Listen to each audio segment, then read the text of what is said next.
This is Rue Ziegler. This is tape number 3 of the oral history interview with Volker Eisele for the Jack Davies Ag Preservation Fund. So, Volker, you were talking about the functions that you would have at Dorothy Erskine's house in Calistoga. Right. I would go there and we would set it up and we would have an invitation list and all of this, and she kind of quizzed me where I was politically and otherwise, and she was very happy to discover that my views were left, because she was very much on the left. Now, how old was she at this point? All right, she was, I have to count back here for a moment.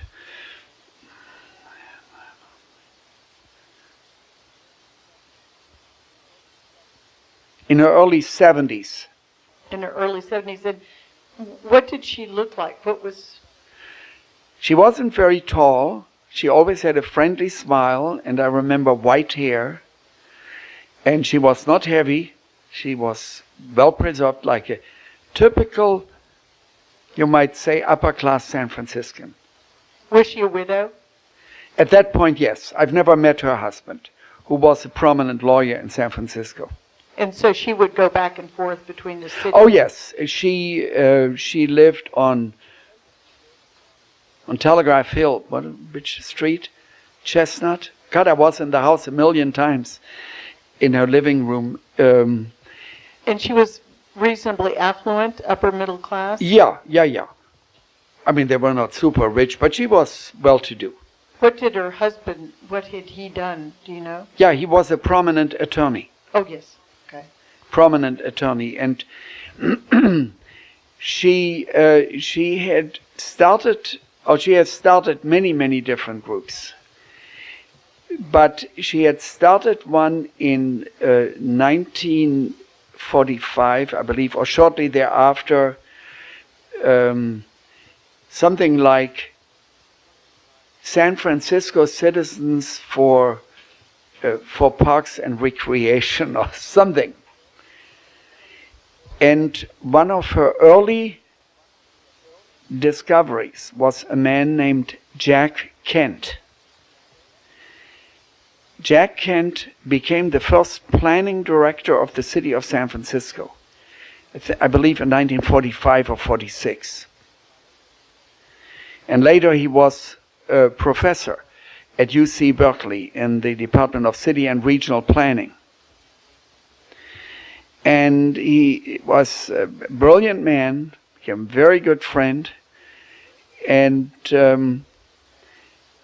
his wife was the daughter of a famous UC psychology professor, Tolman. There's still Tolman Hall at UC Berkeley. And it so turns out that my mother-in-law's, one of her closest friends, was babysitting for this young woman. So that's how small the world is. And I met Jack Kent at Dorothy Erskine's house in 1974, but I'd read a number of brochures he had written for the Institute of Governmental Studies on the idea of regional government and regional organization. And so then they had started an organization called Citizens for Regional Parks and Recreation or something in 1958. And that became People for Open Space. Oh. And it was, you might say, an elite organization. There were mostly super bright people from the upper crust of business and the professions and university people. And they would meet in Dorothy Erskine's house.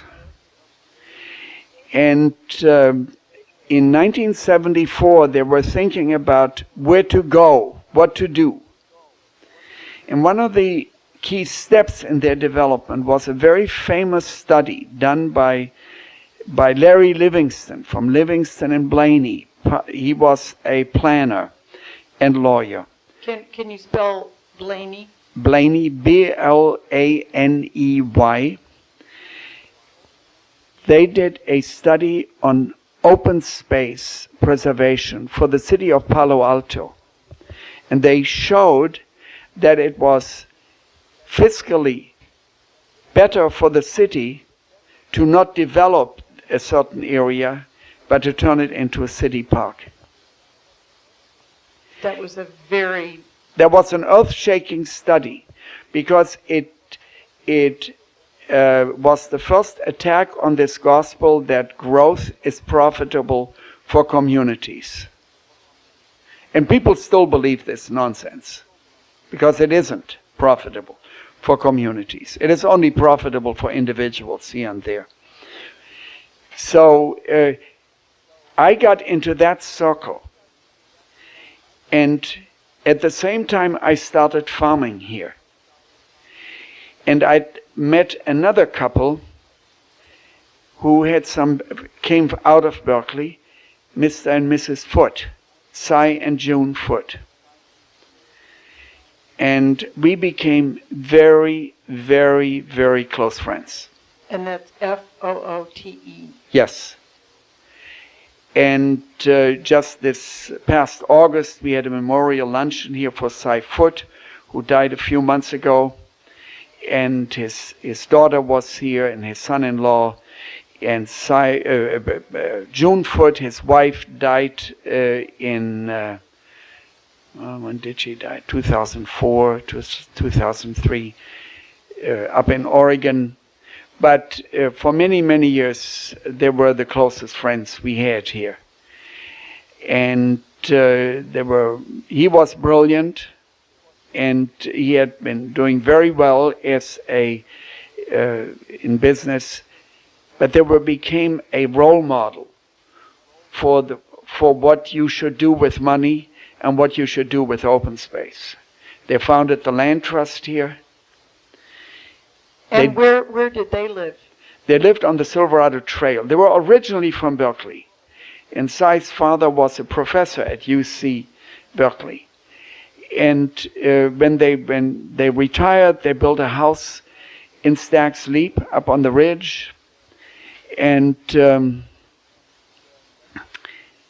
that's where we met them. And were they grape growers? They were, a little bit on the side. A little more than you are, but I mean, they had something like, 20 acres or so, or maybe 25 acres. And they did a fundraiser. June Foote was at this meeting in our living room when we started the political campaign. And then they organized a fundraiser for Dowell Martz, where they introduced him to some socialites and so on. And later on, we had the most successful fundraiser so far held in Napa County, and we netted a little over $4,000. And we thought, my God.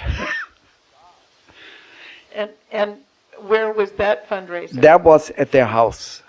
Fabulous house, beautiful house. And the purpose of that was to support Dowell Martz's candidacy. And June Foote was active in People for Open Space. She and Dorothy Erskine wanted me to be active, so I joined her. And then I became a director. I was on the board of directors, and eventually I got onto the real inner circle, namely the executive committee.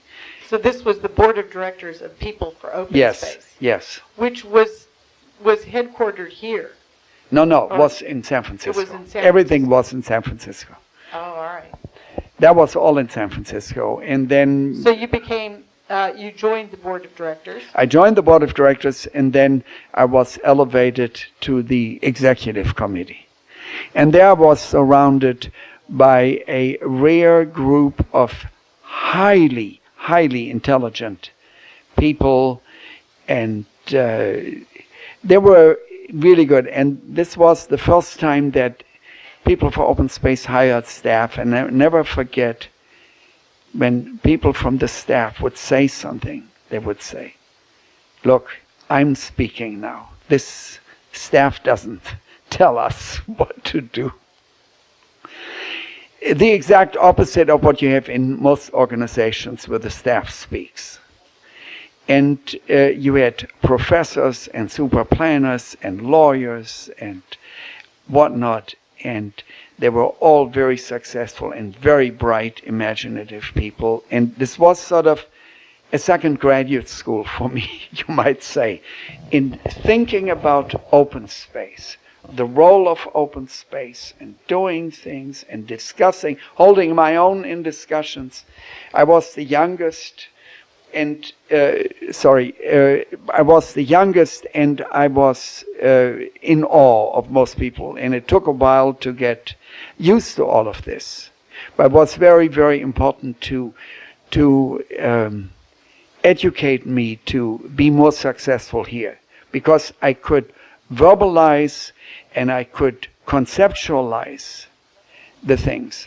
There's nobody now in this county who can really conceptualize some of these issues except maybe Jim Hickey and John Tudor. But the other people, there's a bunch of people who have become sort of my students in Farm Bureau, you might say. And it's a very important role. And because I'm not going to be here forever. And if this county is supposed to be preserved, I mean, there have to be other people, obviously. And but these years in Dorothy Erskine's living room were incredibly important.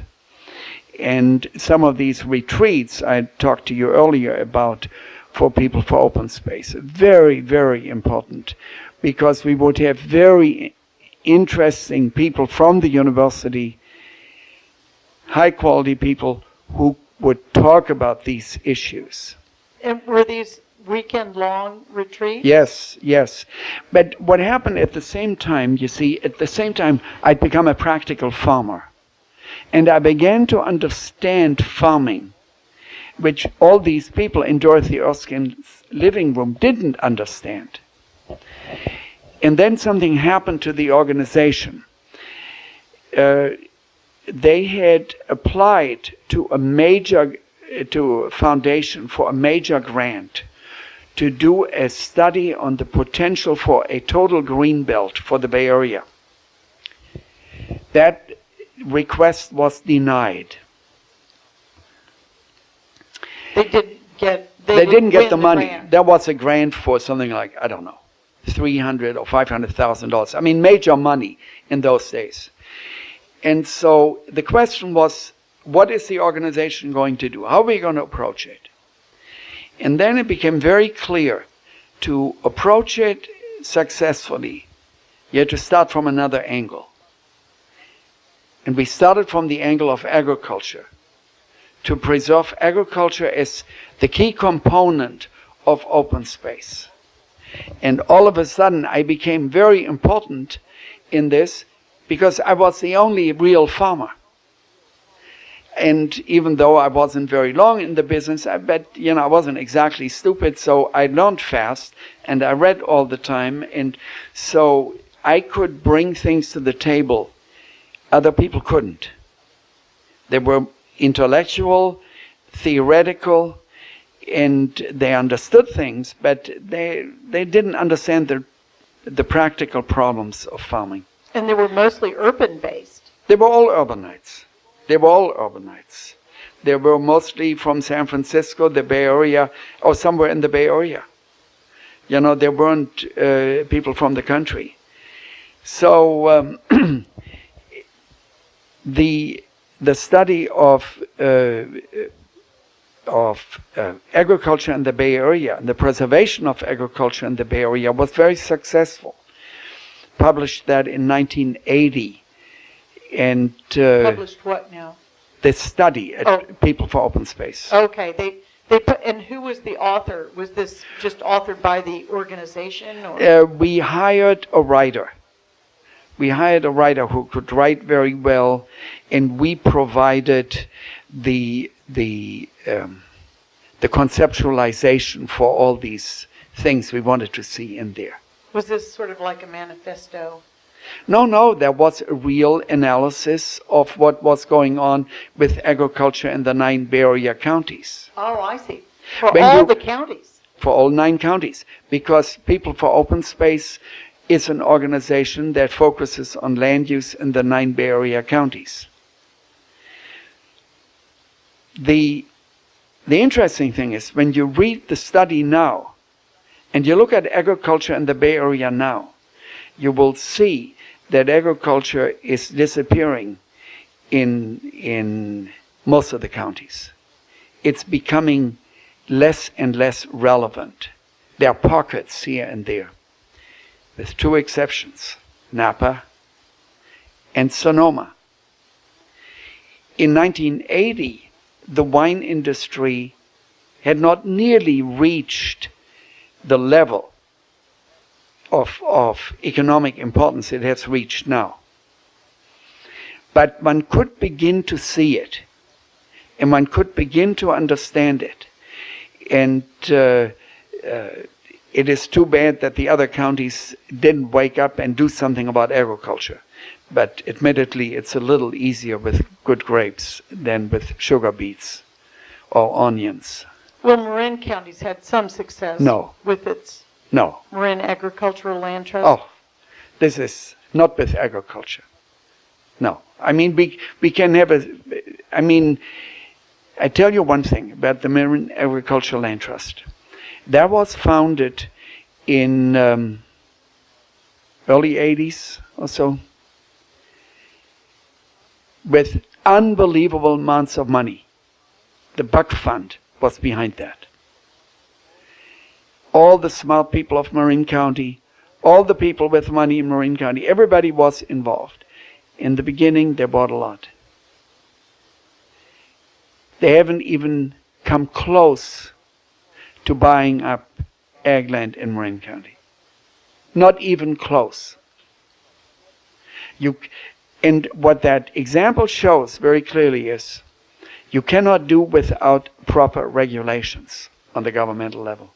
You just can't. Yes, because they're just buying up land. They're buying. No other. Yeah, and there is simply not enough money in the world to buy up that land, and then having sit there. You just can't. This is I've always said this is a Republican solution to land use.